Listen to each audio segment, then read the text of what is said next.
Hello, everybody. I'm really excited today, actually. I'm speaking with Erin Brandt, who um, I've known for quite a long time. I can't remember how long, but I'm just going to read Erin's bio, and I'm just really excited to jump into a dialogue with Erin. So, Erin Brandt, MS, travels full time, giving as many men as possible a chance to apply their work in men's groups to their relationships with the women in their lives. She's been a private men's coach now for 12 years. She leads a blend of attachment work and nervous system co-regulation, which I'm really excited to speak with Erin about. And Erin teaches men and women to both have compassion for and appreciate their differences. Erin teaches people to be master regulators of their own nervous systems, enabling them to stay both calm and engaged, allowing others to easily pattern off them. I'm interested in digging into what patterning means. Erin teaches men how to communicate better with women by both understanding themselves and by better understanding women. Also teaching couples to find a sense of secure attachment together, at ease with both their natural needs for connection and individuality. So I love that. Where shall we start? I always feel like when we talk, there's like 100 things that I could just be like, "What do you think about this?" Or what? So we It's were true. I think speaking. we have always had that relationship. Yeah, I think we've always had that as part of us. Yeah. yeah, yeah. We have. I Yeah. mean, I kind of that's my sense. Like from day one, it's just been like, "Oh, what about you know?" Mm. Hmm. So we were talking before we started recording about my personal sense of men's work is, having done men's groups and individual stuff and a range of different people, is I suppose I've never really felt like uh, quote unquote men's work has been that central to me, you know, in a way. Hmm. But at the same time, my own experience of myself, uh, like physically, emotionally, energetically, is quite male, you know.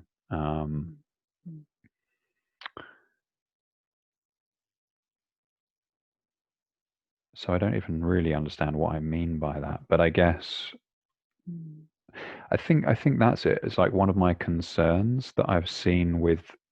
I don't want to like name. I don't want to like name people necessarily and like criticize people. But like one of my concerns sometimes with men's work is that men and women with women's work, we can have like a caricature of what it means to be a man or a woman, and then we really introject that caricature and then try and live that. We're trying to live as a caricature of what it means to be, uh, really male or really female, and we're trying to get needs met that probably aren't going to be met by doing that.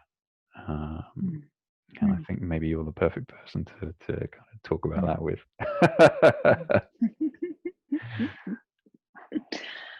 Well, I think that there's value at different points in our lives Mm, for constructing a structure and then deconstructing mm, that structure. Um, and like, when a lot of US men, for instance, go into the military, I can't say a lot, when a certain percentage, because I don't really know, but when a certain percentage go in, they do that because they haven't had healthy authority and structure and masculinity and leadership and discipline in their lives. Right. But then there's a point of, well, when is there too much of that in your life? And when do you need to soften? mm, Um, and there's completely different timing for that. But there's like there's a, what's the super famous song, like there's a season for everything. Mm. Super famous band whose name I can't remember right now, but you know, there's a time and a season for everything under the sun. Mm. So I think there's a great time to be like, what does masculinity mean Yeah. objectively, if there is an objective? What does it mean to me? What does it mean to me in my life right now? um, and when is it appropriate for me to break down those ideals of masculinity that I have created, or that society or my family or my culture has created in my head? When do I need to break those down and step outside those and create a new framework? And when do we need to break those down? Right? I think Mm. that's what life is. I don't think there is any one answer. I think there's tendencies of answers. I mean, I tend to think of masculinity as being related to the cock, and femininity as relating to the pussy, right? Because when our when we are like an erect cock, like when we are heading in one direction, we're focused, this is our main job, right? It does its job better to deliver sperm when it is in moving in one direction and it has a goal and it reaches that goal, right? Whereas femininity, like the pussy, does its genetic job well when it softens and opens and relaxes and takes in and receives pleasure. If we assume that, you know, a uterus contracting will absorb sperm better, um, then it does its best when it's in pleasure and when it's like alive and pulsing and receiving, Mm. right? And we could say that those are one inherent definition of masculinity and femininity, is the I am giving to the world and I am receiving from the world. Mm. And those are energies that are very important regardless of your gender. We all have to be good at giving sometimes and receiving sometimes. It's Mm. pretty standard. Mm. Um, and you know, we inhale and we exhale, we give and we receive. We give to our children when they're young, we receive from our parents when we're young, we give to our parents when they're old. Like there's it's all of it is appropriate. um, and um,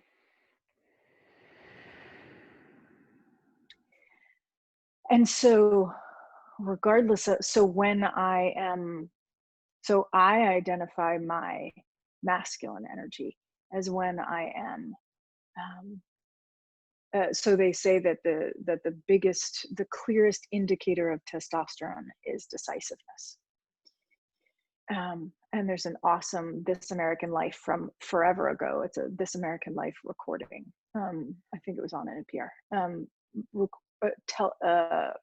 Podcast show from a long, long time ago on testosterone, and it was so instructive in their research they revealed then in that show um, is that decisiveness is the key indicator of testosterone. And it, you know, doesn't have that much to do with gender. Like in general, men tend to have more testosterone, but that's not, you know, that's not necessarily, it's certainly not universal at all.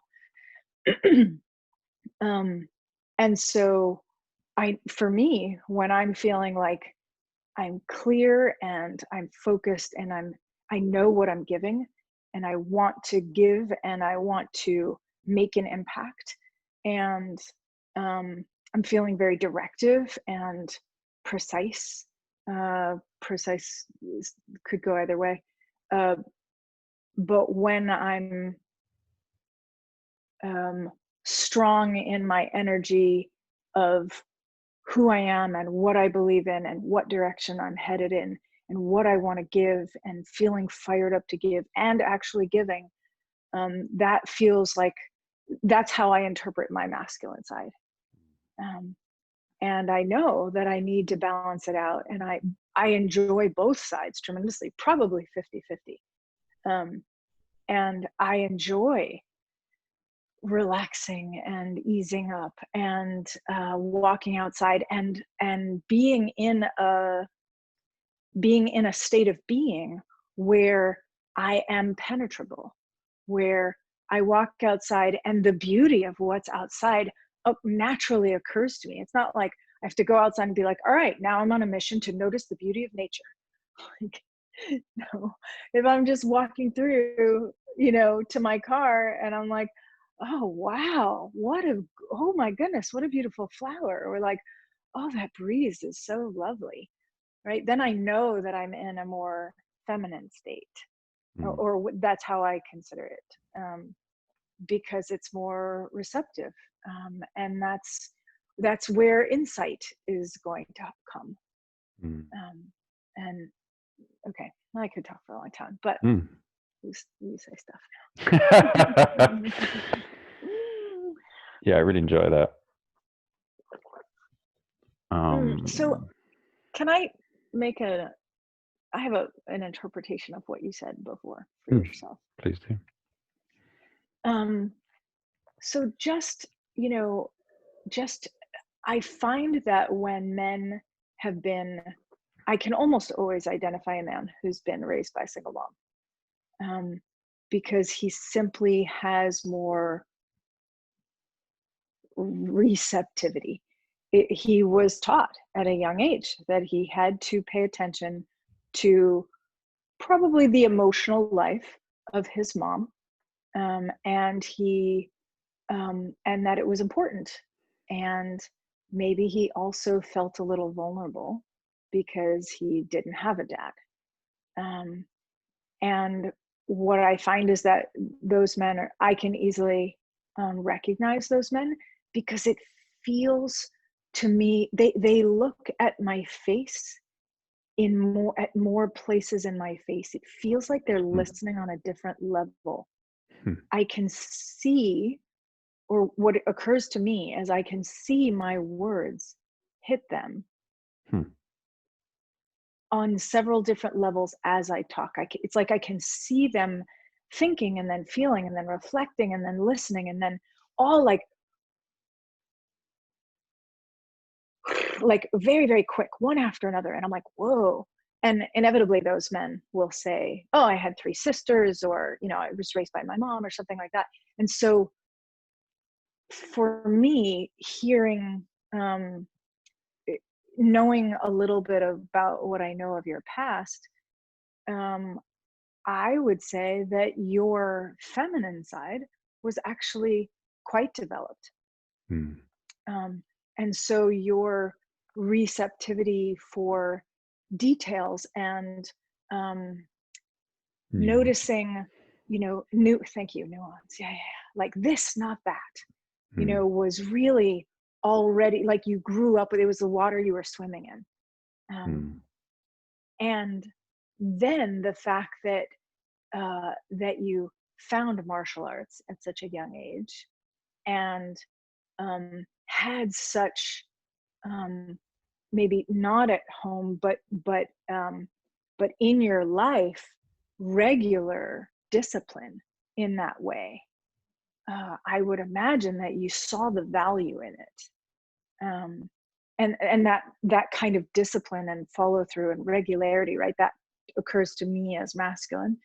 um, and you saw the value in it, and maybe there was something in you that was like, I gotta hold on to this is important. I don't have this, everywhere or at home or whatever. Mm. And so you that became very important, and um uh and deep down that maybe you can always delete this if I'm saying stuff that you don't really want. Um, and and maybe there's even like a little bit of was a little bit of like desperation, like I have to hang on to this. Mm. This is where I will get my masculinity, or this is where I will get access to that kind of structure. Mm. Um, and so, but you had it for years and years before you ever got to men's work. Hmm. And so in that sense, maybe the men's work was a bit superfluous, and you're like, fucking know Hmm. this shit. Like Hmm. the core of what you're offering is stuff that I've already had, right? I've Hmm. already had that discipline, and I've already had that refinement to nuance. Hmm. And so, men's groups are really like, I know a firefighter he's like, I don't get it. Why would people join men's groups? And I'm like, right, because you have had for the 30 years of your career a group of men who get together on a regular basis. You've been living in a men's group. Hmm. You get together, you can confide in each other. There's a lot of joking, there's a lot of good feeling as you cook together and you eat together and you joke together, and maybe you even play together, you work out together. But there's also and there's some amount of being able to confide in one another for sure. And there's challenge, and there's I would fucking die for you literally any day of the week. What the fuck? Of course you don't need a men's group. And of course you don't understand why men need men's groups, because you're living in one. And if our culture were that connected to other men, we wouldn't need men's group. They would be living in men's groups as well. But we're not. And for the men who don't really have relationships with other men, for men who didn't get challenged by the older men in their family or the older men in their community. Oh, by the way, what community? For men who didn't get a a physical challenge with other men, who didn't have that, like, who didn't feel that fierceness or any risk where anyone would need to die for them, or any male that they could confide in. Hmm. They need men's groups. Yeah. Like, and it's not even a formal men's group, but like, you need a group of men, Some kind of, you know? yeah, yeah. Yeah, you need sisters. Women need sisters that we can talk to. We need to be able to talk to men, and we need to be able to talk to women, and we need to have a mixed group, right? There's value in everything. Time for everything under the season, sun, whatever that Hmm. Whatever super that song is, incredibly you'll famous song remember in is, 2 hours' right? time. You'll be like, that was a song. Yeah, there's a So carry on. yeah, just that all of it is important. Um, and um, so that would be my interpretation of why maybe it didn't feel Hmm. as important to you. And I do still wonder if there's, like, you have garnered so much knowledge and um, respite and peace and wisdom through the lineages of knowledge that you have studied. Um, and I wonder if you have, because I don't actually know, if you have men who you feel close to that you can confide in, and um, have a mentor, and have peers that you can open up to, and eventually children or nephews, or someone that you can give back to. Hmm. So I'm curious about that with you.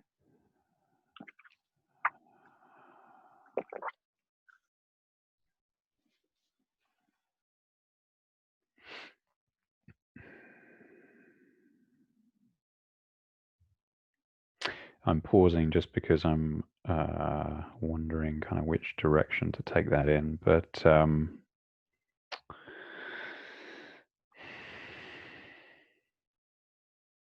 mean, I think this is kind of almost an indirect answer, where a friend recently was saying they were having a really hard time on social media. So it was a kind of a broad broadcast, just a general broadcast. I'm struggling, and I wrote to them and said, hey, if you ever need to talk, just let me know. You know, I'm here. But then I reflected on that and I thought, yeah, that's a nice gesture, but it's still going to be hard for that person probably to say, hey, yeah, I'd love to talk. I am having a hard time. And I thought back about it and I thought, oh, actually, if I was being a bit more skillful, I would have wrote to them and said, hey, I'm struggling with something. Can I get your advice? Mm. You know, Mm. because there is something very nice about reaching out to somebody and saying, if you need help, I'm available. But there's an inherent dynamic in that, which is that, well, you're the one that needs help and I don't need help, right? Mm. Um, and that can be a sticking point in and of itself, or that can be Mm. something that people aren't conscious of, but they feel it and they're like, nah, I don't want to be that person, you know. And I think, so uh, this way of um, if I'm really interested in helping, how can I find a skillful means to actually connect with them, in a way that makes things as easy as possible. And for me personally, like that is a really new feeling for me, or a Mm. kind of new space that I'm kind of opening up to, because I think previously I'd have just been like, well, I sent the message and I said I was available and they didn't contact me. So that's fine. And on some level it is fine, of course. It's not like I have to kind of fix this person now or something. They just said they're having a hard time and that's okay. Um, but uh, yeah, this is a slightly kind of rambling answer, but I feel like this whole thing you were saying about giving back, I think is massive. And I think it's actually a really kind of deep human need, and that sometimes when people are suffering, what they actually need is to serve somebody else, rather than Mm. I'm lacking this and I'm lacking that, and how do I get, and sometimes people are lacking stuff and they need to get that, but I think sometimes it's a different thing, where if we really feel of use to somebody else, if we feel that we can make a meaningful contribution to somebody else, that can be a huge source of meaning and well-being, um, for people, and it will tend to really kind of help and benefit people's emotional lives. And that's uh, a new feeling for me, because, kind of to speak personally, I suppose, I was like single parent, only child. So like for me, the sense of like self-reliance was huge. I was like, well, there's no one else to, you know, and the whole thing about to kind of come back to the male piece, I think for boys with a single mother, there's an implicit thing in culture, and I just think archetypally as well, that I was explicitly told, well, you're the man of the house, and it's like hearing that at Mm. a young age, it's like, oh shit, like you really feel Mm. like, oh, okay, I have to Mhm. accelerate my own development Mhm. in a certain way, my Mhm. own kind of competencies, Yeah. um, now, like I have to be Yeah. ready, whatever Yeah. that means, right Yeah. now. Yeah. So uh, yeah, that Mm. sense of like self-reliance, I think, was really, really strong. So, and I'm still really unpacking that. Um, Mm. and and actually a kind of a Buddhist approach, but I'm also really interested in your approach, which is like uh, a bodily sensibility to just be with vulnerability or to be with pain, that my experience of beauty, for example, is really frequently just painful as well. Like right at the same time, I feel like, wow, this is so beautiful. It might kill me on some level. It's just like it pierces me and it hurts and it's raw and it's like, ugh, there's this ache. And to just allow that and just to be like, yeah, there's nothing wrong there. This is my heart and this is what my heart feels like. This is like not a conceptual feeling of beauty or love or connection or whatever. It's just, it feels like a wound. But in that wound, there's this awe and these like tears of joy, right? And I cannot separate those two things. And I feel really fortunate that I was given a conceptual framework that just explicitly told me like that, yeah, that's going to happen. That's okay, right? Um, I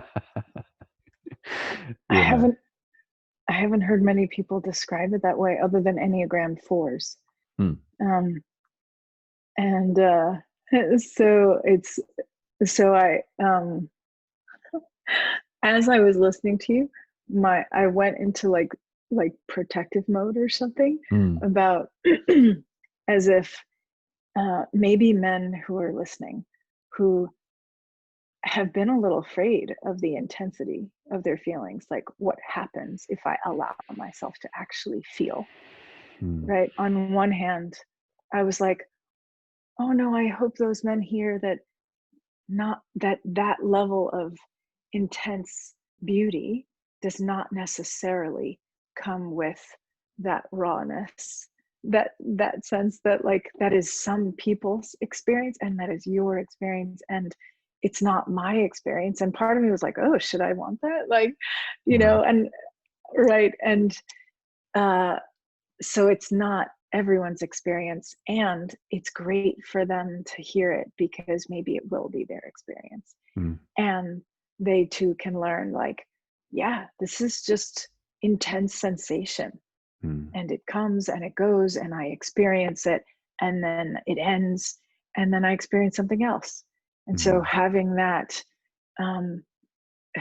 it, being a master regulator for ourselves, being able to hold and be with grace all of our experiences, with grace if possible, all of our experience, knowing that it will always change, knowing that it is what it is now, and that the more we can experience it, the more we can allow it to be, and not resist it, the more we're building muscles for being human.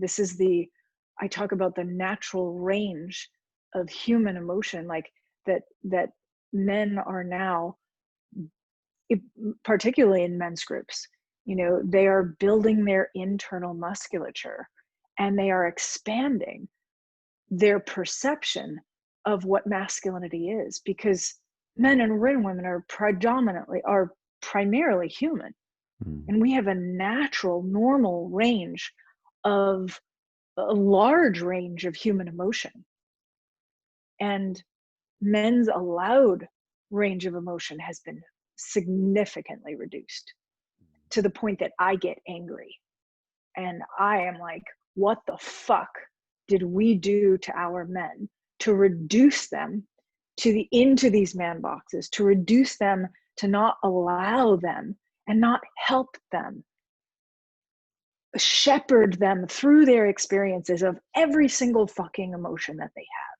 so that they are well equipped to deal with all of their emotion and their woman's emotion if they choose to partner with one, or those are the range of emotion that of every person that we encounter. And for instance, women tend to hear from men a lot, you're too much, you're a little much, you're a little intense, you know, you're too, could you just, you know, you're a little much. And it's like, it breaks women's hearts, Mm. because just because we have estrogen and we experience, you know, such a much more intense range of emotion because of that, and because those emotions change more quickly because of that estrogen, we are told that we are, quote, too much, Mm. when what that really means is, you know, whoever the speaker is saying, you're too much for me to handle. What they should be saying is, I feel limited in this situation. I don't know how to meet you. But we don't say that. We say, you're a little much. And so, and that is just, it's, you know, talk to almost any woman you know, and she will share her heartbreak of being told, you're a little too intense, you're a little Mm. too much. And it's bullshit. It just means that that's what beings with estrogen are like. Why would you expect a bicycle to work like a plow? You know, why would you expect a drawer to work like a screwdriver? It just doesn't. It's different fucking things. You know, estrogen and testosterone, they create really different beings. Mm. You know, estrogen beings act like this, testosterone beings act like that. Mm. Beings without estrogen don't have such intense range of emotion, intense emotions and quickly changing emotions, but they absolutely do have them, because testosterone creates a huge fucking surge of emotion as well. You know, way more like aggressiveness, way more possibility for rage, way more like, you know, this Mm. big fire hose of emotion. Like, yeah, you've got it too. Mm-hmm. And women tend to squelch yours too, Mm-hmm. you know? Like Alison Armstrong gives this great example of like when men get really happy and excited and have lots of energy, they tend to do gestures that lift their arms, like they, you know, they punch into the air or they high five, and it's like, rah, you know. And because women in general have DNA that tells you, hey, we're smaller and weaker, because in general that's true, and in our physical strength in our upper bodies, when we see these generally bigger, stronger beings get even bigger and even stronger, it can be Mm. really scary to our nervous systems. Mm. And so then women do use our skills of emotional and verbal skill, and we roll our eyes at you, Mm. and we diminish you with a tone of voice or a boys, you know, whatever, some little comments, some tone of voice, some cutting deflation, right? And just so that we're not scared. Mm. But the initial point was that that your experience of your communication of your experience of beauty as being also like pain, like a cutting or raw, um, and made me want to say, hey, you may experience, to men listening, like, hey, you may experience emotion that is intense like that, and beauty like that, and you may not. And all of that is fine. My hope for men is that they push themselves to to learn, to expand, to stretch, to encompass more of the normal range of human emotion, the natural range of human emotion that is theirs. Mm. It's their birthright, it's their responsibility to learn how to handle. Um, and I think that in some ways, that stoicism was a wonderful way to help train people to be able to handle that much emotion. However, taken to an extreme, it also squelched that range of emotion. Mm. And um, you know, squelching is never good. Being able to hold and contain that much emotion is an important life skill to develop. Yeah. And I just want to point mm-hmm. and I just want to point out that I love that you are thinking about giving back, like, you know, to your friend on Facebook and stuff. And my primary, and as much as I know that for instance, when people who are depressed, for them to realize that that other people, that they can be useful, that there is a purpose for them, that if they are willing to offer themselves to be in service to someone else, that can save their lives. And sometimes that is the more direct and the more efficient route to get someone who is depressed, when they, you know, when giving to them to fill them up doesn't work very well. Another way to approach their healing is for them to give. However, in general, I do believe that it's important to fill yourself up before you give. Yeah. And so when I said to you that I wonder if you have peers that you can reach out to, I'm still curious about that. B, you did admit that it was a roundabout answer, but I'm calling that out again. And you know, I love so many paths up the mountain. So I love that you were thinking, hey, what's the more effective route for this man who needed some help? Hey, I've got something that I could use your help with. Like, that's fucking genius. I actually wouldn't have thought of that. It's awesome. And what I would have, if you asked me what to do, I would have suggested that instead you writing to him and saying, hey, if you ever need someone, I'm here. He already said he needed someone. He said, I'm going through a rough time.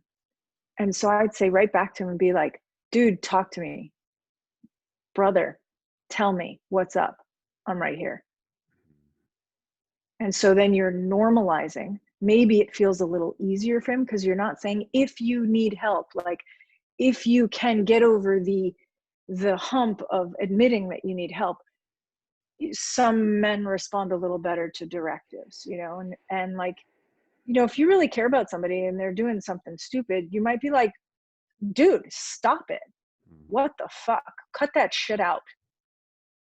So be like, dude, talk to me. Like, you said you need help.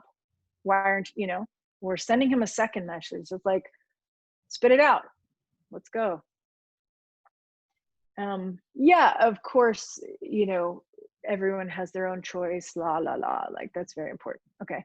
And so is being fierce with our love and normalizing for men. Yes, we can demand this of one another. We can demand out of love that you get better at receiving my support. It's like a slap upside the head. Like, come on, wake up. You fucking need this.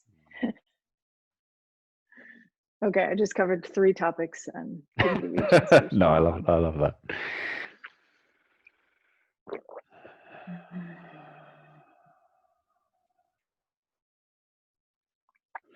It's funny, actually, for a long time in my life, I've had male friends like intentionally avoid me because at periods in their life, because they have something they don't want to face, and they know if they spend time around me, I'll be like, how's things going, you know, and they're like, it's fine, you know.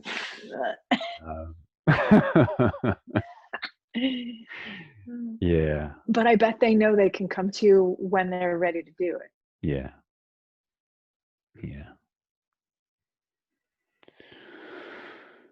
Um,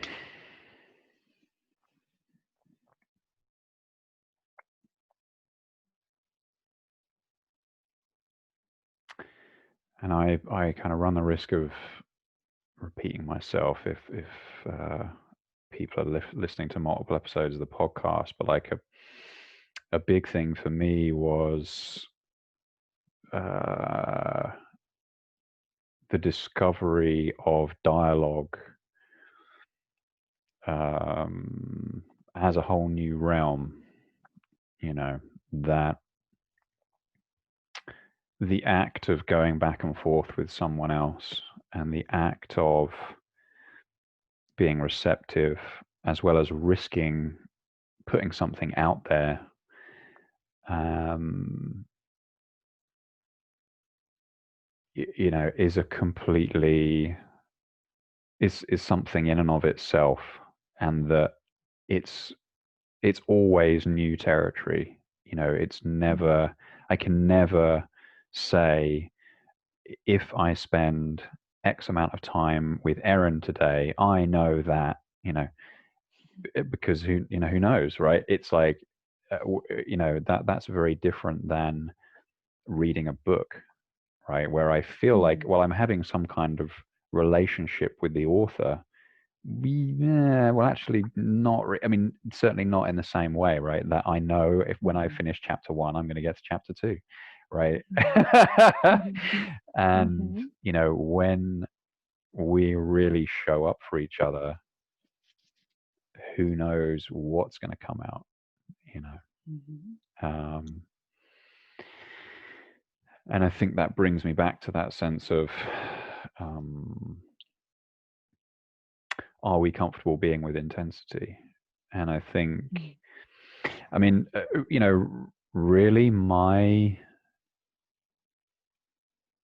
personal journey about being comfortable with intensity came through fear of violence. You know, that was huge. And it wasn't emotional intensity exactly, it was like instinct intensity, you know, and being very overwhelmed, being very kind of uh, you know, but also having this sense of the moment of truth. I mean, it becomes almost spiritual. That type of concern, you know, it becomes almost spiritual. It's like the moment of truth. You know, when the moment of truth arrives, how will I handle this? You know, and so that sense of, okay, well, this intensity is coming, so you know, that's two options. I can get ready or not. Right? I can do something daily to test myself or not, you know.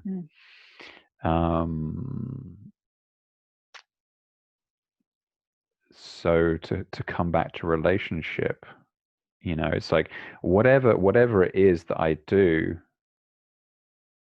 to test myself, to relate to my own fear or relate to my own vulnerability, that might be me, you know, making a painting.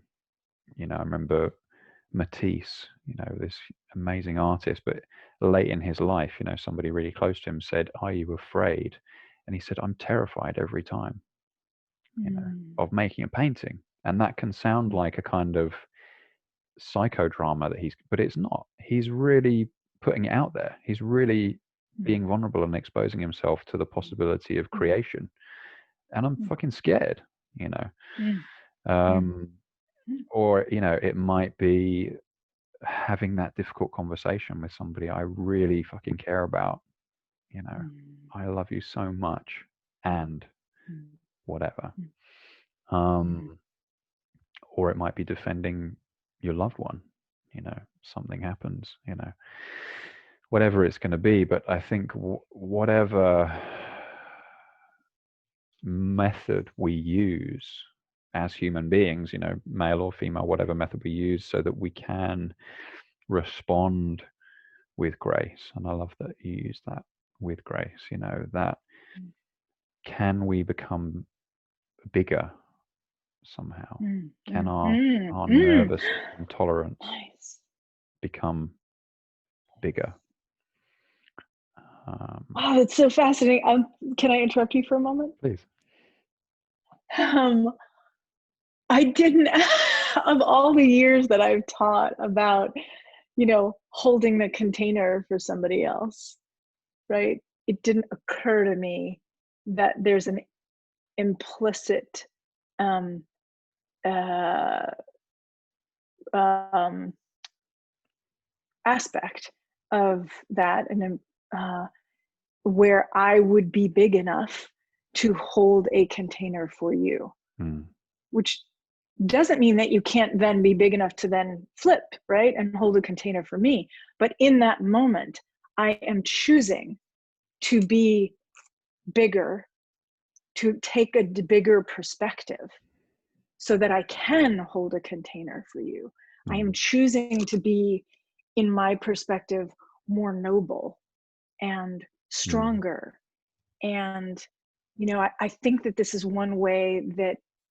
certainly one way that I would define a leader, as someone who is willing to take responsibility for someone else and take responsibility for someone else's integrity specifically. Because if you are willing to do something that is not in your own best interest, if you drop the ball on holding the highest standard for yourself, and I come along and I'm like, hey, you got a ball to pick up, you need some help with that, right? Then I am being a leader by holding your integrity when you cannot hold it.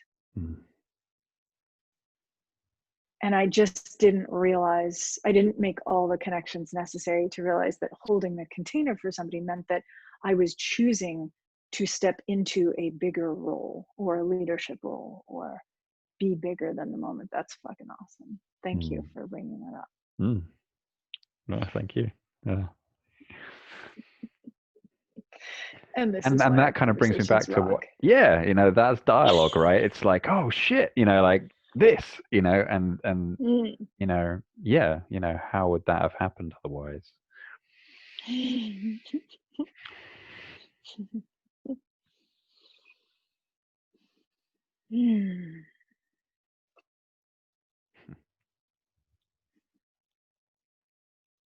I feel pretty excited.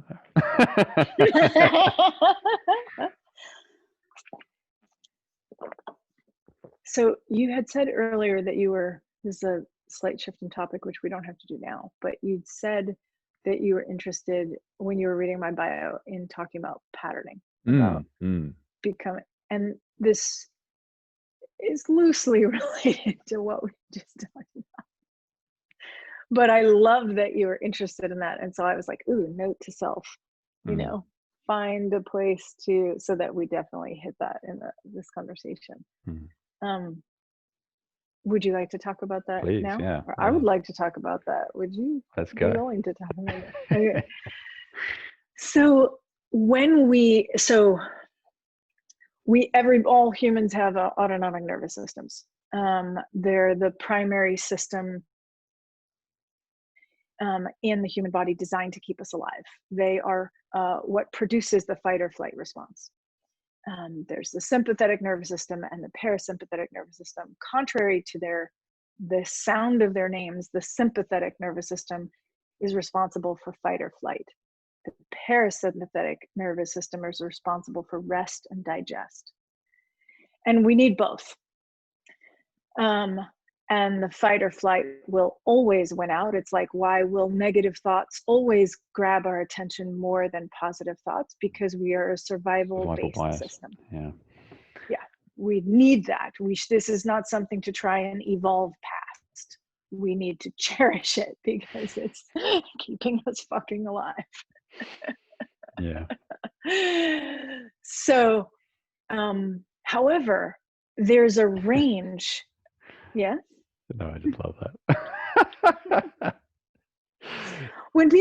It always sat with me for years and years and years doing personal growth work, when people were like, oh, we need to, rise above this and Yeah, whatever. right. And I was like, Uh, yeah. I'm like, that doesn't fucking resonate with me. And it never, ever, ever did. Mm, You know, and like, oh, we need to rise up to our best selves. I'm like, what? It yeah. feels like I'm losing some really rich part of myself. Yeah. And now I'm like, nah, dude, like I'm happy down here in the, you know, in the like, this is why I know I'm alive. And now that I know that, Mm, I can welcome that. I can bring that in, work with them, and as much as and regulate my nervous system so that I can then choose with my prefrontal cortex, with the most modern part of my brain, mm, so that I'm not always living in fight or flight, which is the amygdala, it's the lizard brain, it's the way back in our skull, right? I don't want to be living from that place. I want to sure as fuck have that in my back pocket. mm, So it's always going to keep me alive. But most of the time, I want to be living from, and I don't call it my higher, you know, it's just it's the, I want to be living from a place of choice, mm. not from a place of reaction. Yeah. Um, and I'm grateful for the reactions. This is like a little theoretical side note, which I find really fascinating, which is that Abraham Maslow, he never actually drew like a pyramid. Like we usually think of Maslow's hierarchy of needs as a Yeah, pyramid. yeah, That was actually yeah. made by like a PR guy in the 60s. And that, Oh, yeah, and that created the idea that Maslow had like almost said like, it was like life was like a computer game, you know, like, oh, now you're at level 2 and now blah, blah, blah, you know. And he didn't think that way at all. It was more like Russian dolls or sort of concentric ripples in the water or something like that, which is that he knew that these needs are always going to be there and that our attention is going to get pulled, you know, differently at different times. And the idea is, you know, we can integrate these needs and expand, you know, our sense of being, but it's not that we kind of go up a level and then we can just ignore, you know, mm, that other mm, stuff mm, because he's like, it just doesn't. It's just ridiculous, you know. So anyway, mm, I just wanted mm. to chuck that in because I think that's kind of important. I think it's crazy important. And if you have a link for that, I would love to Mm. Yeah, yeah, receive it. yeah. Send Awesome. it to you. Thank you. Um, so if you, this part makes me wish that the podcast were visual, but you can imagine like two horizontal lines running from left to right, you know, at the top of the screen and the bottom of the screen, right? And then you have this, what is this? Is this shape called a sine wave? It looks Mm. like an ocean wave. It goes up and then it goes down and then it goes up. Is that called a sine wave? Do you know? Yeah, I think so. Yeah. I don't know math well enough, but Mm. um, so um, so this is our, these two lines, horizontal lines at the top of the bottom. Um, this is our this is our window of tolerance, and it's the window that our in which our nervous system can tolerate that level of stimulation or relaxation. Mm. And so if we were on this ocean wave, if we were like wake up in the morning and we're going up the ocean wave, right, we would be waking up, we would be feeling more perky, we would be um, we'd be, you know, starting to go work, we would be excited about something that was happening. And then as we get close to the top of that boundary up top, the close to the window of tolerance, as we got near to the top, we might be super excited, like like it's a girly noise. But we might be really excited before we, you know, are going to do something really exciting. But let's say we have a presentation and we're starting to get nervous about it. Well, I get nervous right before I teach every single time. And what I've started to realize is that's good. That's just me, my system ramping up the energy, like charging my system, like revving the engine, getting ready for this bigger energy that with which I'm going to teach and project my idea and my passion, and you know, and the intensity and the clarity of my communication out to a number of people. And so I've learned to be grateful for that rise in energy that before I used to call nervousness. Mm. However, if I weren't aware of that, or if this were like my future TED talk, my future intended TED talk, right? If I didn't have practice before speaking before, such a huge audience or whatever, um, then that nervousness might become too intense for me to handle. It might, I would not be able to control my breath. I would be sweating. Not that sweating's bad, but my heart rate might be really high. It might get to the point where I can't really catch my breath, or I lose focus on my topic, Mm. and I lose my flow, and I can't get out the ideas that I want to get out. As soon as you cross over into that threshold, now you're above the window of tolerance. Now you're into fight or flight. Mm. Okay, now you're like, there is some kind of fucking risk here. I'm gonna make a fool of myself. Oh my God, they'll never hire me again. Blah blah blah. Right, and that's where you're not regulated anymore. Mm. um, as you start to calm down after that and you re-enter the window of tolerance, right, then you're like, oh, thank God it's over, right? And you get calmer and calmer and calmer, and then maybe you go have lunch, and then you start to feel your full belly. That stimulates your vagus nerve, helps all this rest and digest, helps you relax. And then let's say that so now you're coming down, down, down, on the window of tolerance, but you're still totally in the window. Um, and then let's say that you get some saddening news, um, and that afternoon, and maybe you get like three three chunks of saddening news. And maybe the first chunk was okay, and even the second chunk was okay, but the third chunk, you're like, what the fuck? What is going on with today? Like, it's slamming me. And you're like, holy shit. And you're wondering if you have to go home because you can't get your work done. And you're like, and you find yourself, drifting off and just like staring at the wall and imagining like, and just like you can't focus. It's too, whatever it is too impactful. You're low, you're sluggish, right? You're now below the window of tolerance. You've uh, gone into what's called a dorsal dive. You are, beyond rest and digest. Like, it's not functional anymore. So the way you're within the window of tolerance is whatever you're experiencing is still functional for you. Outside the window of tolerance is you can't tolerate it and still be functional. Okay. So, and then, let's say in order to get yourself up back into the window of tolerance, maybe you call a friend and you talk it out, or you get a hug, or you go for a walk. You do something that is self-regulating.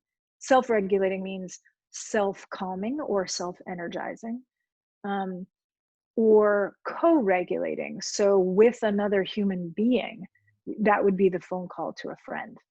Mm. um, you go for a walk in nature, you breathe, you put on music, which changes your emotional state very quickly. Put on your favorite music and you move your body a little bit to it, right? That will get you up out of the those types of things can get you up out of the frozen, overwhelmed, um, lethargic state of not being functional. And when I say that we want to become master regulators, I think I first heard that term from Stan Tatkin, um, in his classes. Being a master regulator means that we can predominantly keep ourselves within our own window of tolerance, so well that other people feel that they feel the literal vibration, the literal hum and flow of our, I don't know if that's literal, um, but the calm and the strength. Mhm. Um, they feel our buoyancy and our groundedness at the same time. They're like, who is that person? Like, wow, they just feel so great to be around, Mm. right? And then they want to feel that way more because everybody's nervous system is going to feel better around ours when we're master regulators. So when we're the master regulator, we're the thermostat.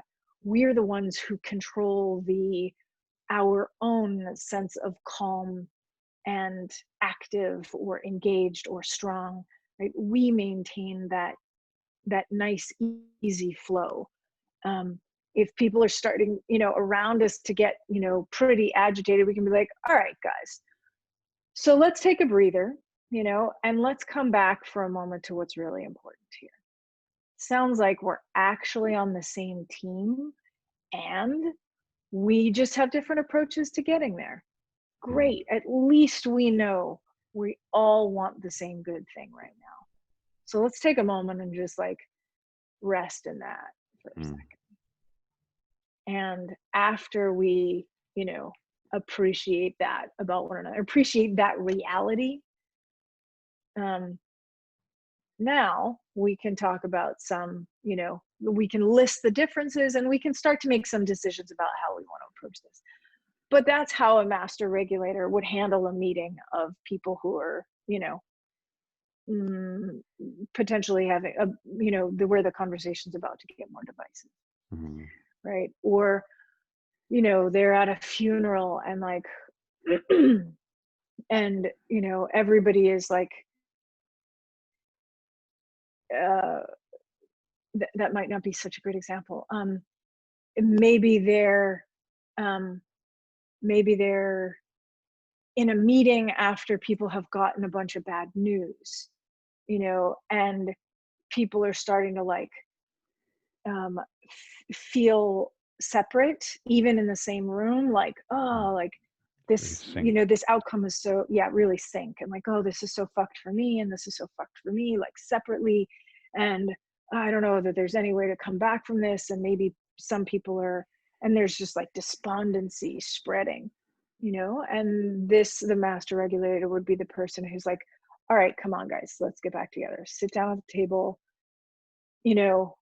we are still in this together. Like, this is a shitty moment. We're going to have this shitty moment together. So we can, like, it's going to feel like shit. We know it's going to feel like shit. We also know it's not going to kill us.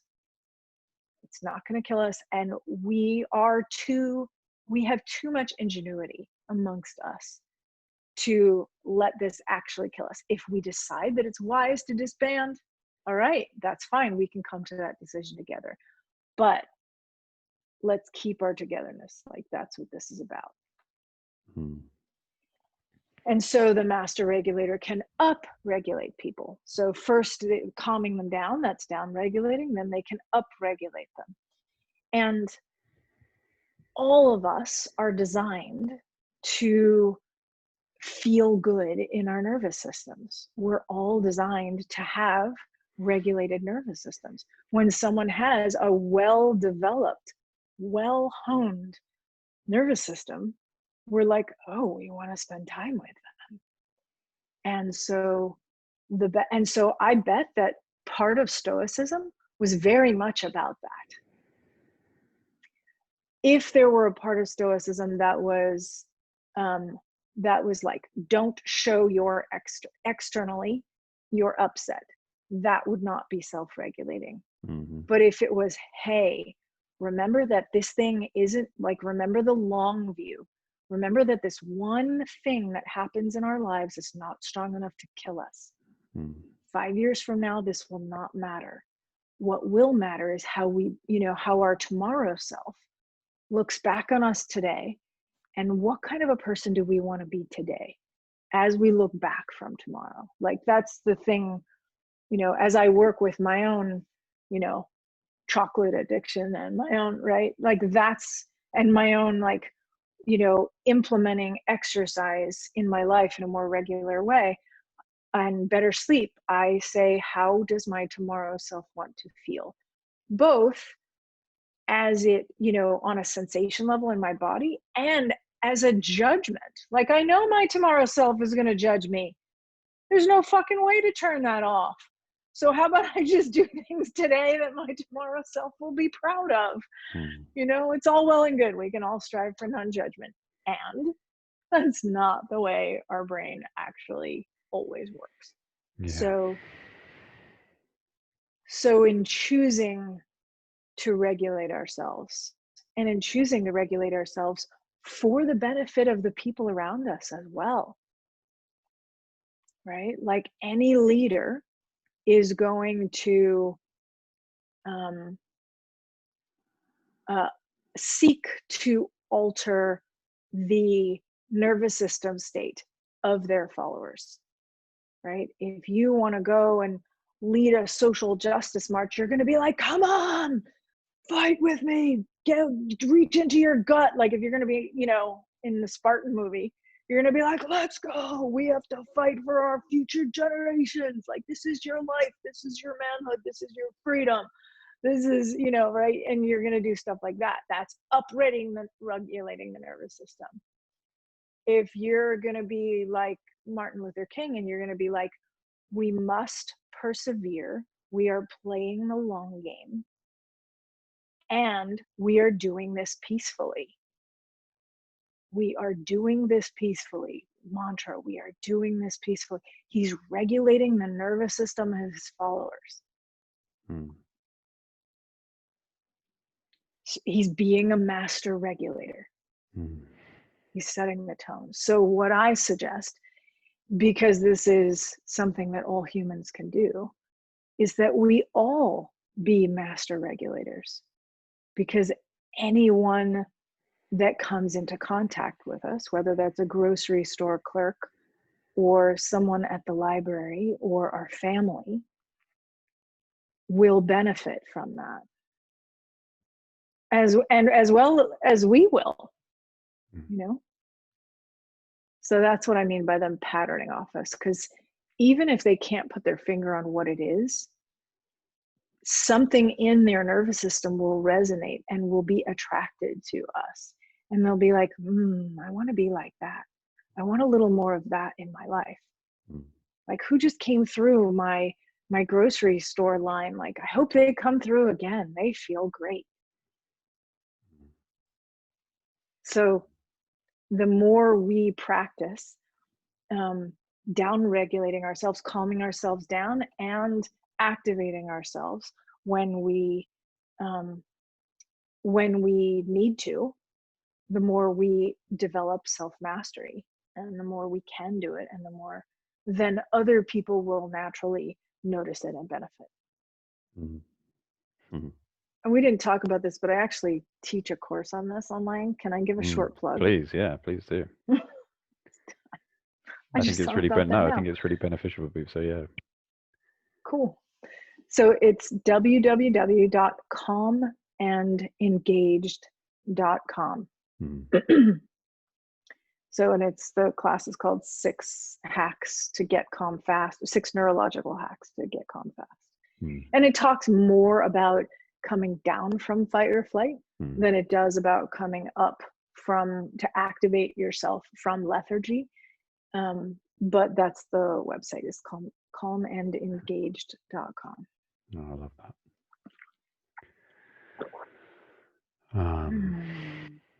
I might check that out myself.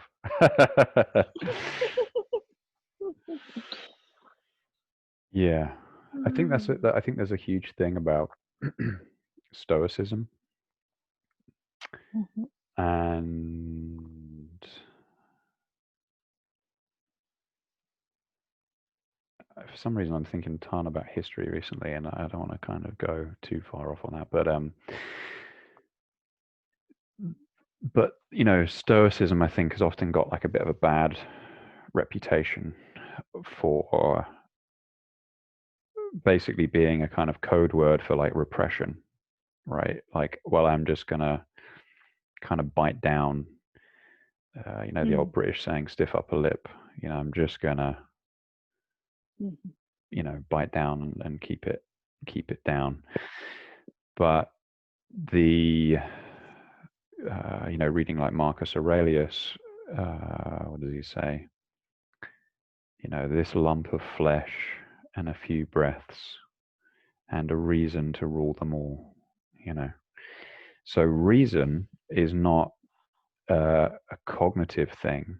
Reason is a transcendent principle here and now, right? So it's like here and now, how do I see? How do I have space? How do I have space from the vicissitudes of this lump of flesh and these few breaths in this precious human life to respond, right? And that's like, gives me goosebumps, you know, thinking of this guy. He's an emperor of Rome.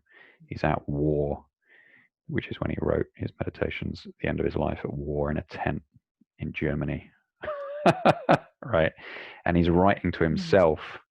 He didn't even write a book to publish. He's writing to himself, reminding himself, this lump of flesh, these breaths, you know, he's really, he's up against it, you know. And I think, you know, there's a lot of kind of richness that comes from Plato as well, and the Platonic tradition in that, you know.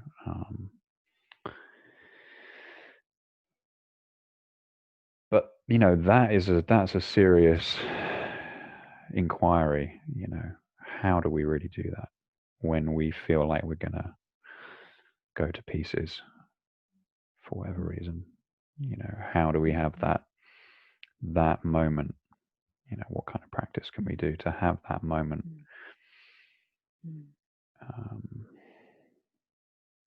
And you know, I would imagine. Oh, I'm sorry. Go no, ahead. no, please, no, please. Well, for me, like, if it would be, it's most helpful to practice, for me to practice when I have small meltdowns, so that I can practice for the big meltdowns. Right. So, you know, if I'm in a rush and I have to get this laundry done so I can wear that thing to this meeting that I have, right? And then the washing machine breaks, like, what am I gonna do, right? And if I practice in those smaller moments, then I will have created a pattern internally for myself of how to, like, what happens when I get this rush of adrenaline, which will never not happen in my whole life. I will never evolve past that. It doesn't matter how stupid the situation is about the laundry and the, you know, right? Pick something else to wear. What the fuck? But I'm still going to get a rush of adrenaline. How do I handle that? How, you know, a friend of mine once said that it's not that ninjas don't get hit, it's about how quickly they recover. I loved that. Because I was like, right, the hits are always, they're going to keep coming, right? It's just a matter of how quickly do I recover from that? How quickly do I self-regulate? And when I have a practice of what are the steps that I can do to self-regulate for the smaller things, then that pattern is laid down, and I'll be more easily able to find it when, you know, my life is at risk, or when my child's life is at risk. And I think that's a big piece in there for men, because with anger or with rage, I think particularly rage tends to kick in where there's a sense of total loss of control. But if anger is there, we can feel strong in the moment. Like having a rage meltdown, you know, the kind of guilty secret about that is like it feels great. Like I feel powerful. But it should be really obvious that if I'm having a rage meltdown because I can't find these shoes that I want or whatever, right? That is super weak, right? There's a sort of level at that where you'd be like, this is fucking weak, you know, like my phone's run out of battery, so I'm gonna lose my mind with with anger. I'm going to start just cursing out my phone, and I'm going to be in a really bad mood with that's weak, right? And but all that really shows, mhm, totally interrupting you, all that really shows is that the level of that their nervous system is yeah, working at in the rest of their lives is way too agitated to begin with. yeah, They're already at like 9 out of 10, 94% yeah, full. Yeah. And one little thing is like, like yeah, it should be, I wouldn't say that it's weak. I would say that it should be a wake up call for them yeah, to really take notice. Like, oh, fuck, man. If this is all it took, yeah. oh my What's God, going on? I got to chill out. Like, there's some bigger stuff stressing me out under the surface Mm, maybe for a long time, maybe just too much all at once. mm, But go ahead. mm. No, exactly. I mean, that's kind of the point. The Rage. point I was going to. Okay. Yeah, like what other needs are going on that are not being met, uh, that are probably stacked on top of Mm-hmm. one on top of the other, or whatever. Mm-hmm. Mm-hmm.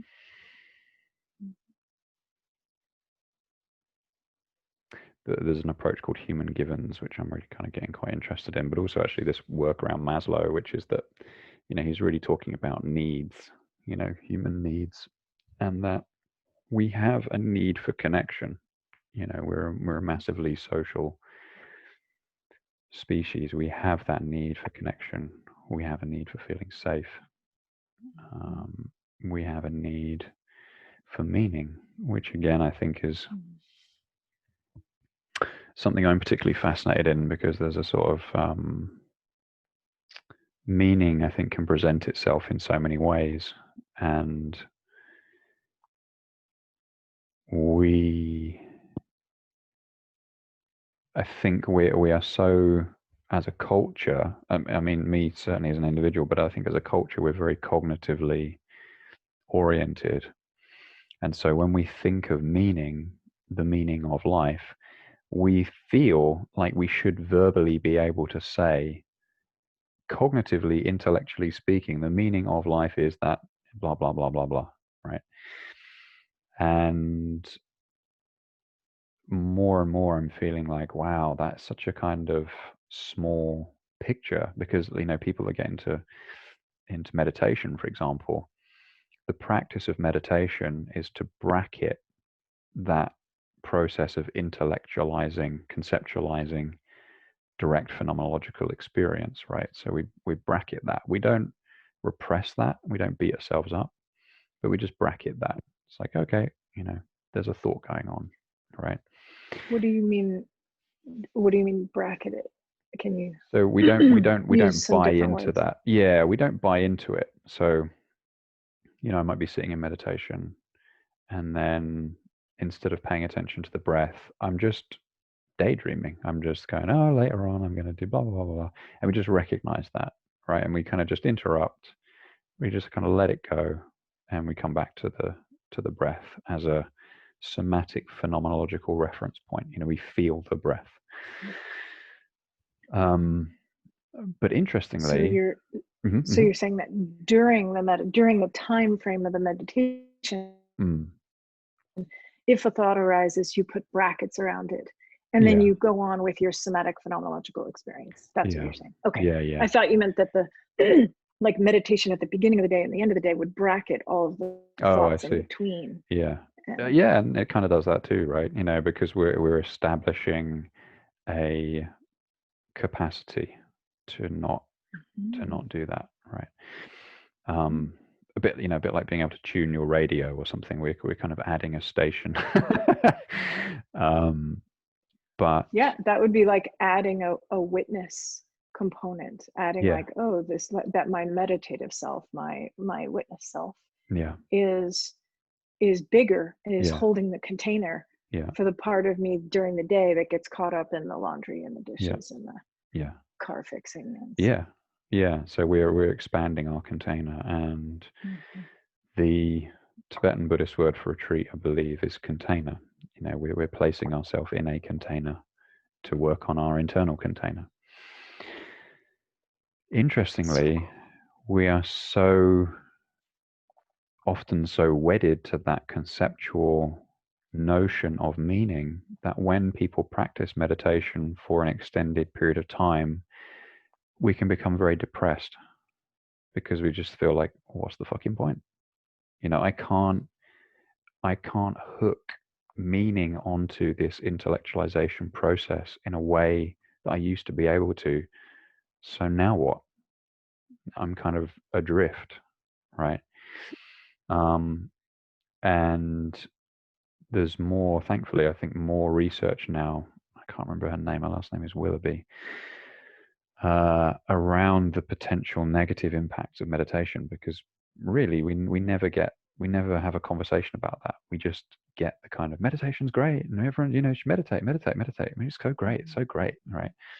Um, but actually, it's a deconstructive process, or you know, that we are pulling out of something.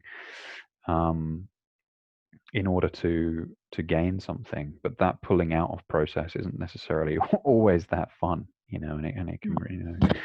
So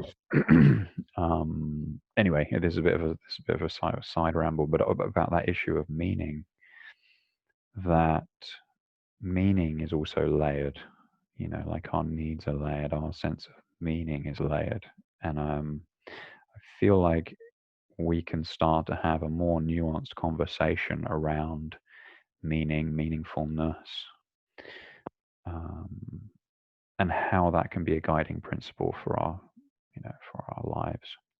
Um, that is not based on a kind of top-down intellectual, you know, well, in 10 years when I make seven figures, da, da, da, da, da, da, da, then I will be happy, blah, blah, blah, blah, right? That's a very kind of conceptual, top-down driven meaning.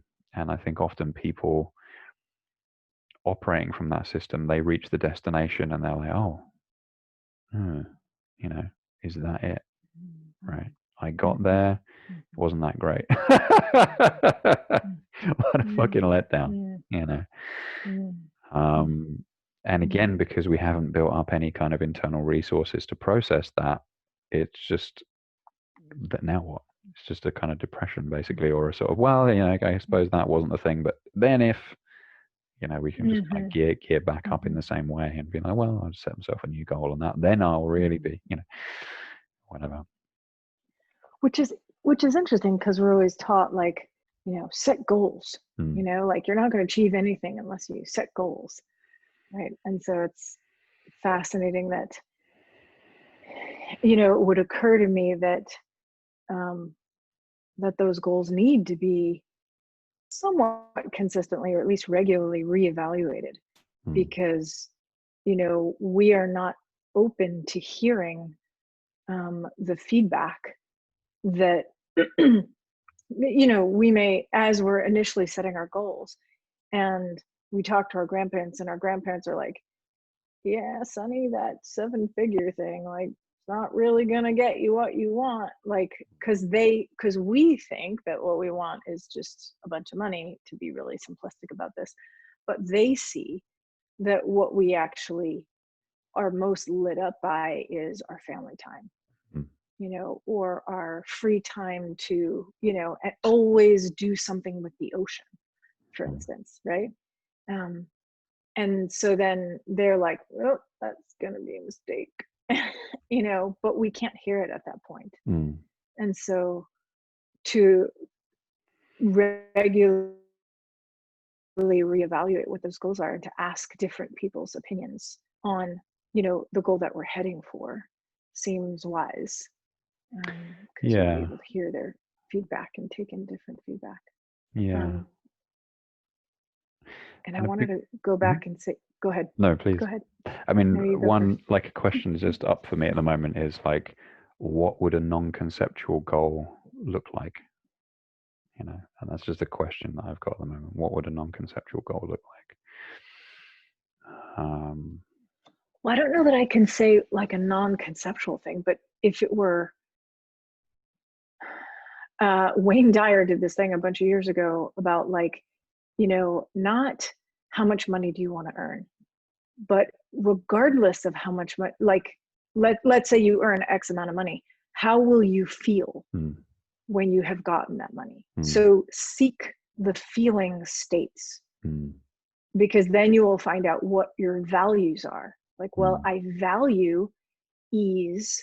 I value freedom of choice mm, around specifically, I want to feel free to, for instance, take more than one vacation a year, mm, or I want to, and then that alleviates you, or I want to feel free to take 3-day weekends. I want to feel free with my time, freer with my time with my family, or freer for this purpose. mm, And then you may find out that you don't need 7 figures. You can just handle being in the upper 6 figures. And that's okay. Like, I had a friend do that a long time ago. He's like, what would your ideal life be? Tell me, and I'll tell you how much it costs. mm, And he fucking worked out all the money. And then it was like, oh my God, that's so attainable. Like, it mm, may change, but I was like, and so he's like, here's how much you need to earn per hour or mm, per week in order for you to live that lifestyle. mm, And it was crazy. I was like, now this is the value of math. mm, Um, but it was also really useful to not, um, pick a number, and instead, like, make, because my friend was like, well, this is how much you would need to earn if you lived in a small town in Florida to live that lifestyle. Here's what you would need to earn in New York City, mm, in Manhattan, to live that lifestyle. mm, And there's a bunch of stuff in between. mm, Um, so that was really useful, because then, it was like, because then we were in the conversation of, what did I want to fill my life with? How did I want to feel a lot of days during my life? And what actions would allow me to feel that way? mm, And what items did I want to have? And what behaviors did I want to do? And what feelings would they promote? Because maybe, the freedom um, of maybe I wanted freedom from location. And so maybe in one person's mind, that means I want to be able to take 5 uh 5-day vacations per year. Maybe in another person's mind, that means living in a van, so mm, that then they can truly be location independent. um and so it can, yeah, I think those things are helpful. So I don't mm. think it's non-conceptual, like you said, but maybe it's um but But it is including grounding the us in that. feelings and Yeah, yeah, yeah. in our actual priorities. Mm, yeah. I wanted to come back to the thing you said about meditation and consciousness, and or not necessarily consciousness, but being deconstructive. Mm, Um, so my experience in massage school 25 years ago, um, I didn't just find meditation, challenging. There was something about it that just felt cold. mm, It didn't, um, which makes sense, right? Because we are deconstructing. Here we are removing our attachment from things, and we are noticing them and letting them. And you know, so I think so. The song I was looking for before was "Turn, Turn, Turn" by the Birds, mm, and there, or maybe it's called "There Is a Season." And they're saying, like, with everything that comes up in your life, turn towards it. Like, the time for it is now, because it has appeared. So mm, give it your all, be present to it. And then that will pass. And then something else. And then there will be the season for something else. And so I had to Google that while you were talking. I definitely couldn't remember it. But, and so the same thing with the thoughts, in meditation is like, oh, they're passing by, they're passing by. And there was something fundamentally disturbing about that to me, mm. or like, It's something scary. felt wrong. Yeah, like I could see the benefit of it, but then I was like, something's missing, something's missing, something's missing. Mm, And there was a guy I took a class with. He's based in Boston. I wish I could remember his name, but that's not my forte. I can probably come up with it later if you want. Um, And what he talked about was that traditional meditation as it's taught, and that's a huge general term that I probably shouldn't even use, but that so much of meditation is taught from a masculine perspective. And Mm-hmm. oh, you're searching for the empty space, right? Not for the richness and the connectedness and the groundness. You're searching for the empty space. And the thoughts come and they go, and then there's quiet again, and then there's empty space.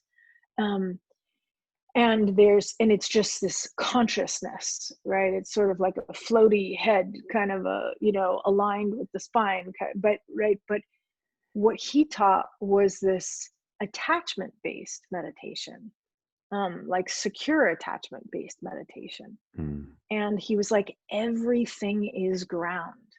We are connected to everything.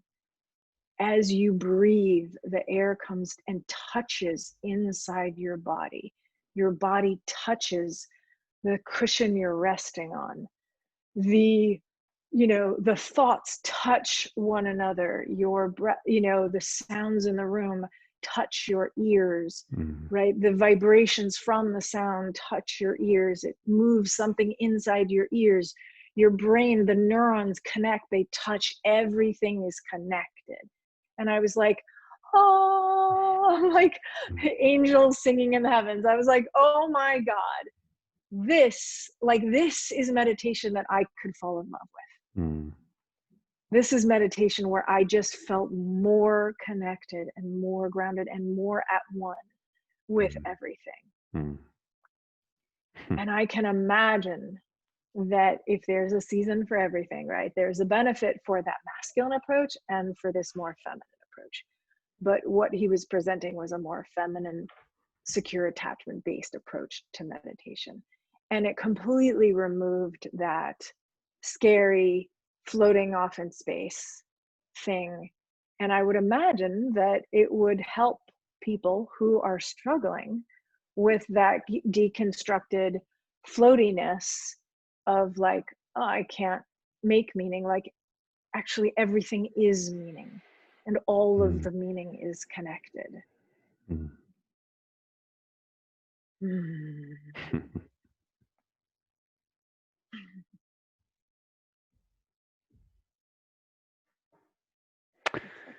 I don't in a funny kind of way, I don't tend to enjoy talking about myself.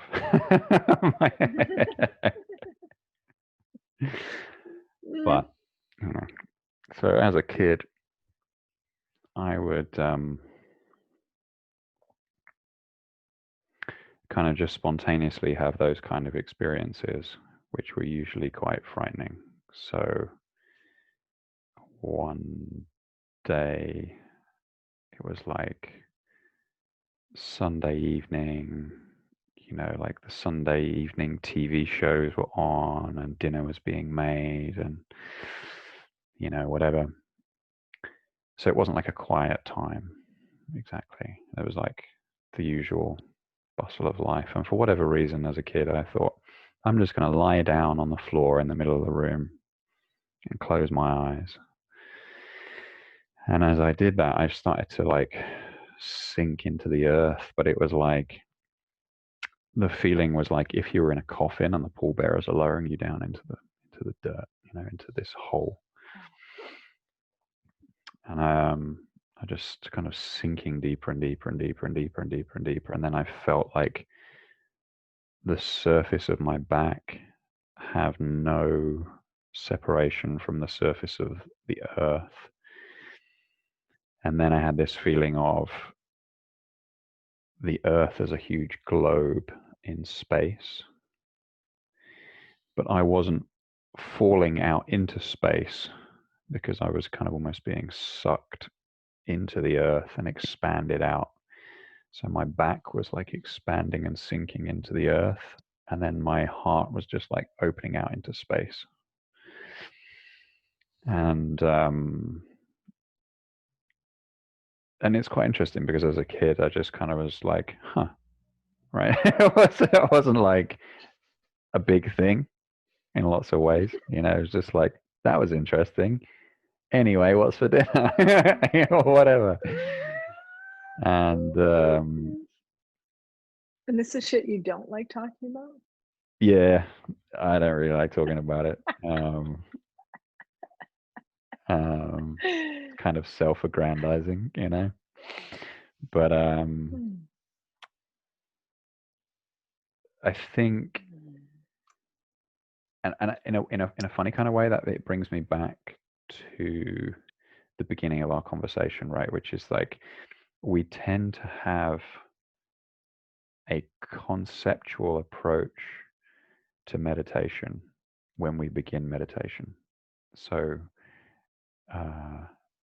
we think like, oh, it's going to be like this, right? And that's usually inevitably based on our own pre-existing patterns and filters and all the rest of it, right? It's going to be like this, and it's going to do this for us, which is unavoidable. You know, we can't. It's not like we begin meditation and immediately like, oh, it's just, it's just, you know, I'm in direct contact with reality. Am I in, you know, blah blah blah.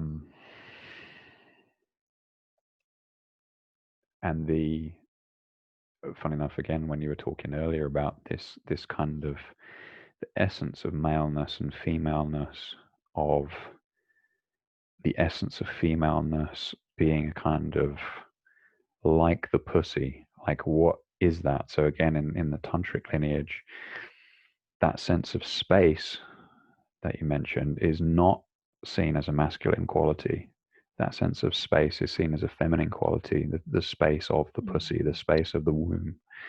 So space is not a kind of cold void.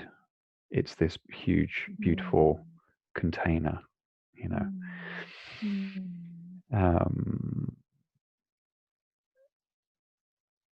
So I just loved kind of hearing you talk about that. You know, it was like that, and the way they talk about the body is plural, is the bodies, you know. So there is the physical, but there is the energetic, there is the emotional, there, you know, there are multiple bodies, and that there are kind of resonances or echoes or iterations from, you know, that have this kind of DNA to them, or this blueprint, this archetypal form, you know.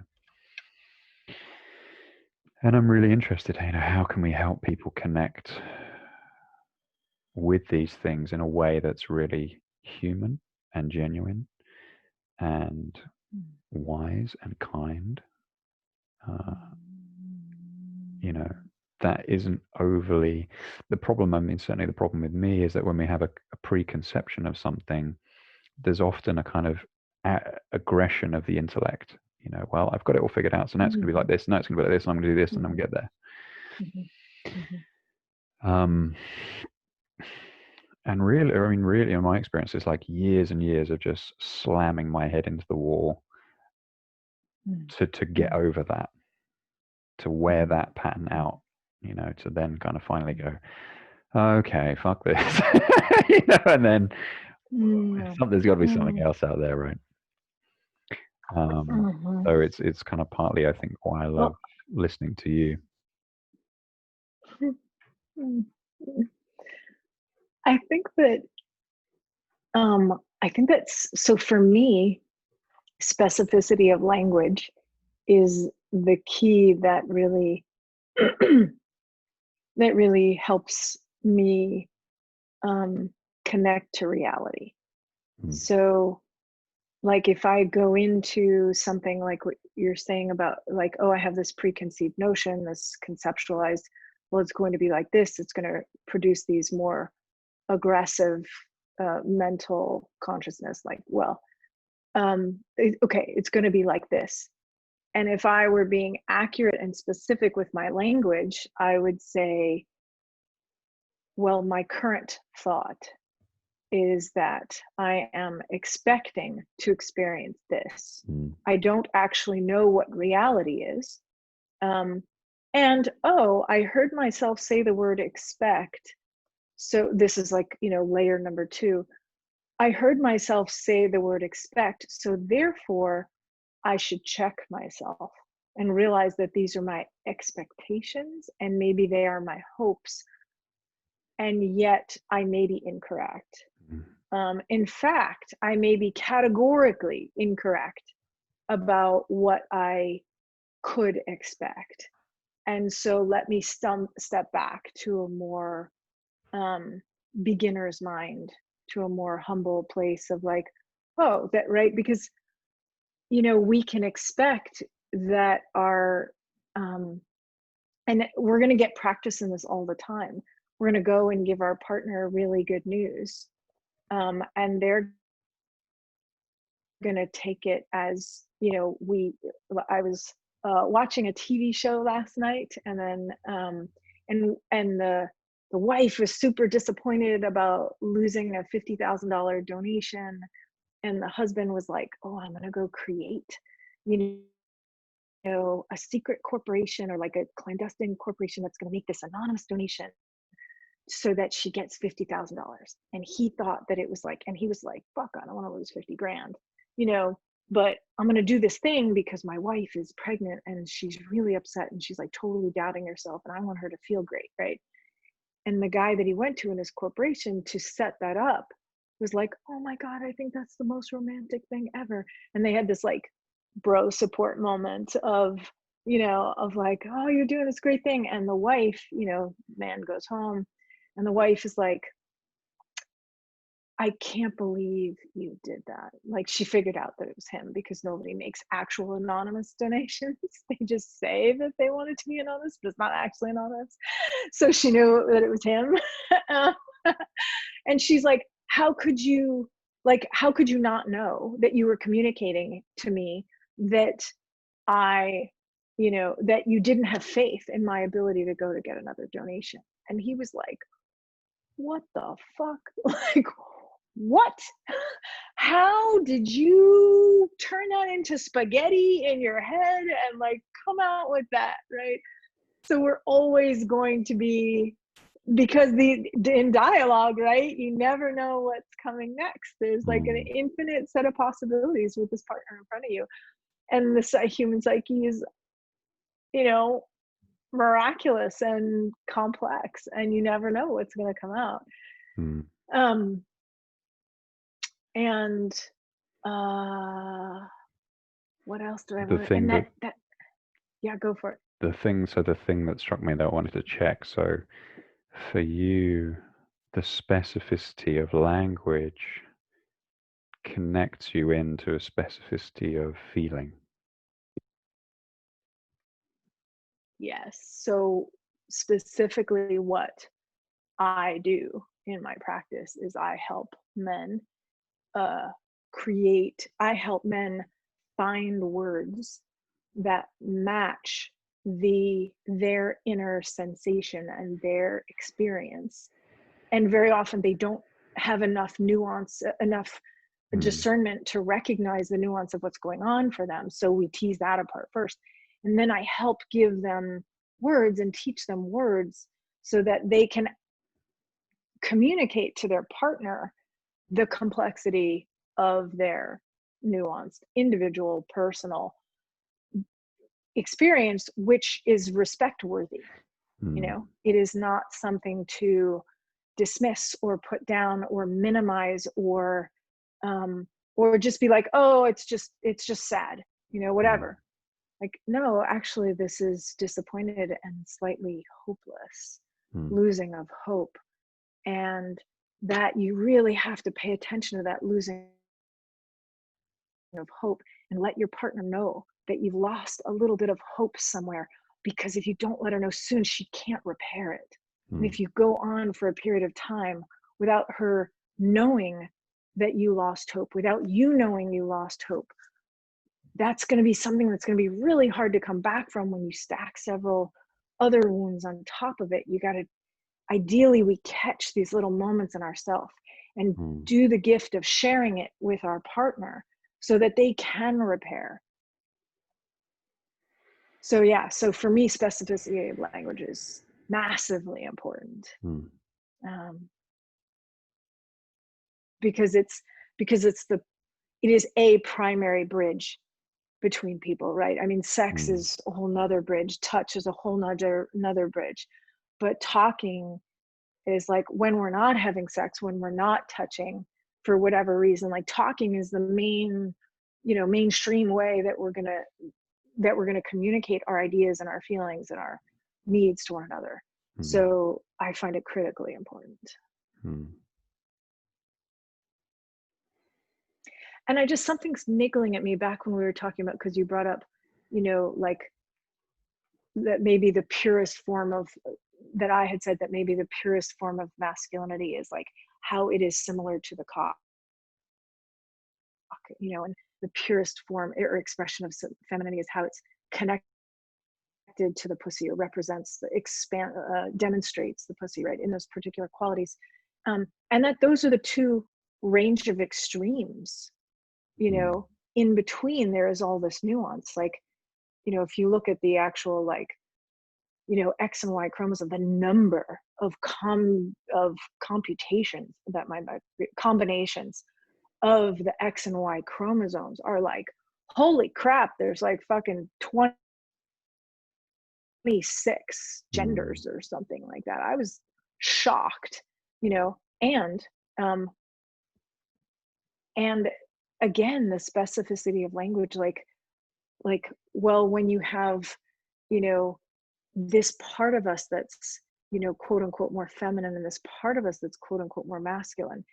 And like, how do we value each of those things? Because very few of us are actually gonna be like that continuum of heterosexual versus homosexual. Like, most of us are somewhere in between on that continuum.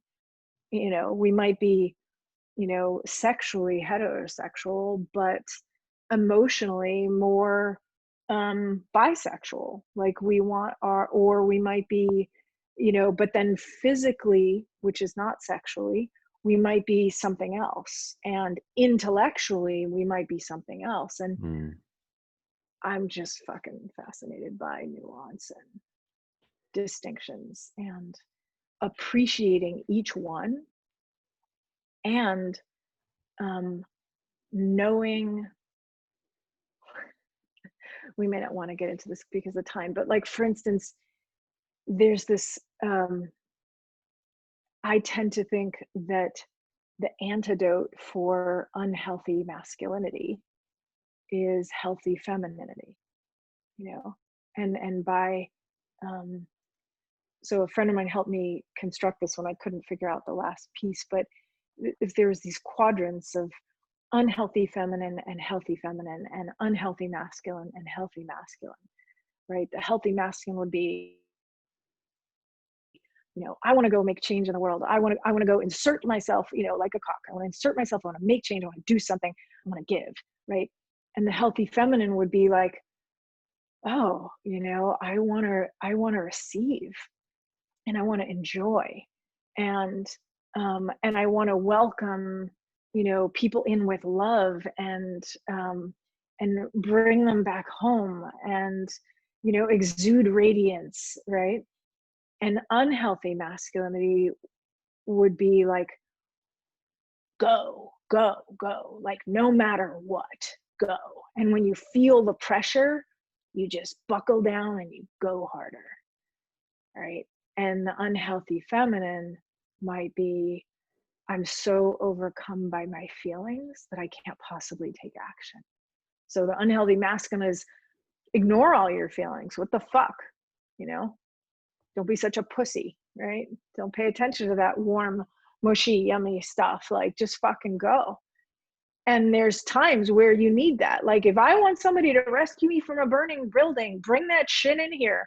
It is no longer unhealthy masculine. It is time for that. It is that season and that time, and bring that shit in here. Please come get me, you know? But in the day-to-day life, when men or people are feeling so much pressure and obligation that it just hardens them and they don't see any way out, and the solution is not generally to keep going. I mean, sometimes, right, I'm not talking about perseverance. I'm talking about like Mm. being Playing the same deadened. game. Mm. Say that again. Playing out the same game or playing from that same pattern. It just, yeah. Yeah. And whereas unhealthy feminine is like, I'm so overcome by my own feelings, you know, and my own sadness for the children, you know, dying in Africa, that I can't get out of my bed to do anything to actually help them. Right. And the point I'm getting at is that that I find that the antidote for unhealthy feminine, I would imagine, would have been masculine, would have been a little like, oh, let's kick your ass out of bed, let's get you moving, right? But that's not really the way that always works. It's not something I can do for myself. If a Mm. friend of mine comes in with a bucket of ice water and dumps it on me, man, I'm fucking getting out of bed, you know? But it's not often something I can do for myself. But what I can do for myself is the healthy feminine approach, is like the backdoor approach, is like, okay, so I'm feeling frozen. And this could even be appropriate for the back for the window of tolerance, and for when someone is so lethargic that they can't. That's what I'm talking about here. Is the same. It's the same. It's like lethargic with inaction, and you know, and maybe emotion, or maybe numbness. Is, where can I move? So what's the back door? What's the easy backdoor approach? Can I move my pinky? Okay, it feels too risky to move my pinky. Can I move my pinky such that if someone were in the room, they wouldn't see it, Mm. right? That's usually possible. I've never had anybody say that wasn't possible. And then from there, just make slightly bigger and bigger changes, slightly bigger and bigger movement, until you know, oh, I'm feeling so cold or so stiff, I can't. Okay, so you're feeling like, oh, I'm feeling frozen. Okay, is there any part of you that feels not frozen but just cold? Mm.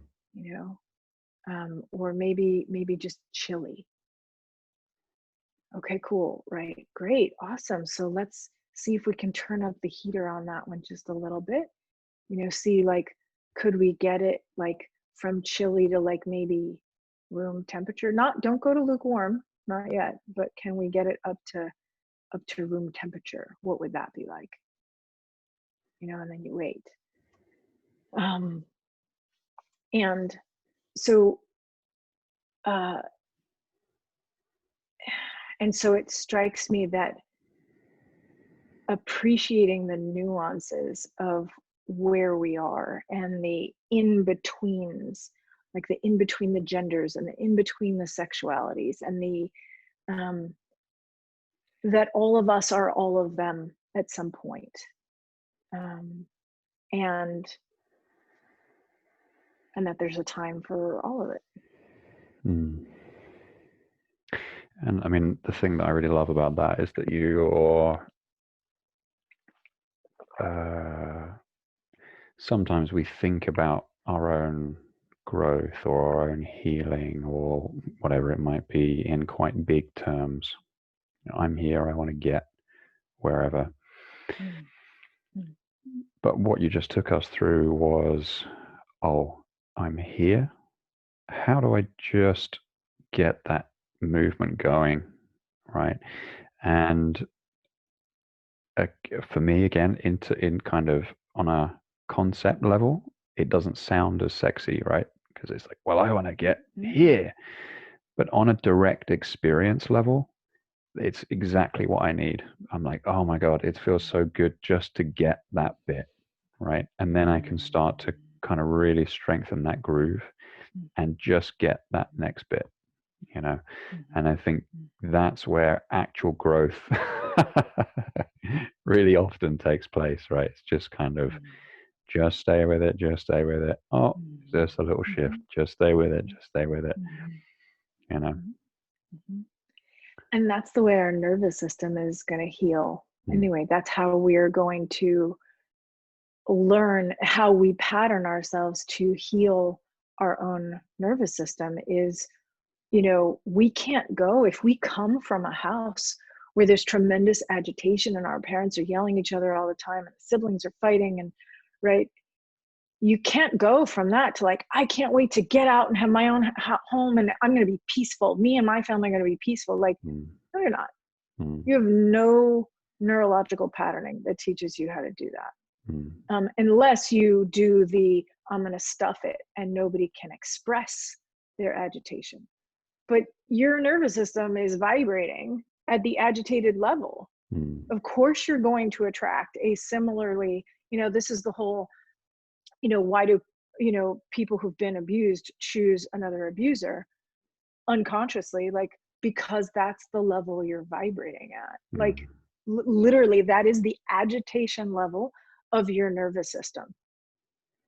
If someone is just good and benevolent and an incredibly Yeah, generous just feels wrong and partner and weird. really even keeled, it's to both of them, the other person, the abusee, and the calm, nice, grounded person, each are going to feel like foreign entities. Mm. I mean, they may seem like, the abusee may seem like, ooh, they're really, I don't know, energetic, like, ooh, I'm they're very active in some way, and the abusee might look at the super calm one and go, wow, they're super calm, oh, that's awesome. That's not going to last though.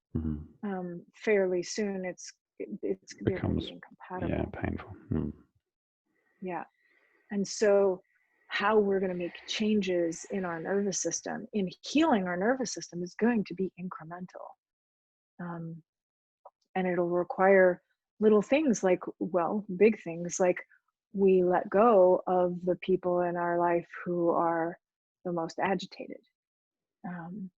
And we seek to spend more time with people who are calmer and more grounded. And then the agitated people get really mad at us and they tell us that we've betrayed them, we've left them behind, and how could they, and you think you're too good for us, and they're going to attempt to bring you back in with that same agitation level. And if you get caught in the idea of, oh, well, I need to be loyal,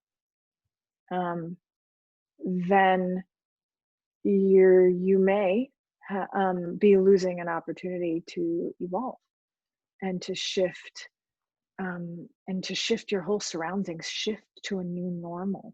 Mm. Because that, what we allow around us is what will persist inside of us, until, and an awesome thing to do would be like take a hiatus if possible and go away to college, or I mean, move away. And those are, you have to have the, a certain amount of privilege and resource to be able to do those sorts of things. But if there's some way you can create some space between you, it's, why do teenagers like grow up and leave home?